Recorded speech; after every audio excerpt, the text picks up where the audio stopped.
बातमी कल्याणमधून आहे। कल्याणमधील प्रसिद्ध केसी गांधी इंग्लिश स्कूलमध्ये विद्यार्थ्यांनी कपाळावर टिळा किंवा टिकली लावणं, विद्यार्थिनीने हातात बांगड्या घालणं, त्याचबरोबर विद्यार्थ्यांनी राखी अथवा धागा बांधणं यावर बंदी घालण्यात आली आहे। शाळा प्रशासनाच्या या निर्णयामुळे पालकांमध्ये संतापाची लाट उसळल्याचं चित्र आहे। या प्रकरणी कल्याण डोंबिवली महापालिकेच्या शिक्षण विभागानं शाळा प्रशासनाकडे खुलासा मागितला आहे।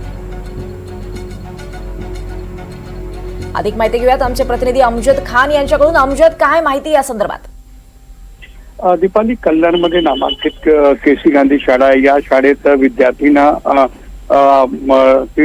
कपाळावर टिळा लावण्यास किंवा विद्यार्थ्यांना राखी बांधण्यास मनाई केली गेली आहे आणि काही विद्यार्थ्यांना मारहाण देखील केली गेली आहे आणि एका शिक्षिकेने हा सर्व प्रकार केला आहे, अशी तक्रार कल्याणमध्ये शिवसेना ठाकरे गटाचे जे पदाधिकारी रुपेश भोईर यांनी महापालिकेला केली होती आणि या संदर्भात महापालिकेकडून महापालिकेचा जे शिक्षण विभाग आहे यांनी संबंधित केसी गांधी शाळेला खुलासा मागितला। या प्रकरणात अद्याप शाळा प्रशासनाकडून कोणताही खुलासा देण्यात आलेला नाही।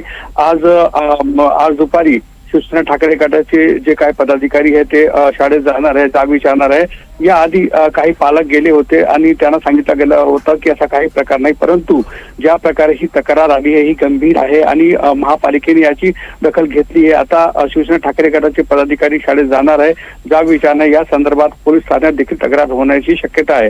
तर आज या प्रकरणात पुढे काय होते हे पाहणे महत्त्वाचं ठरणार आहे। दीपाली, निश्चितच अमजद, धन्यवाद या सगळ्या सविस्तर माहितीसाठी।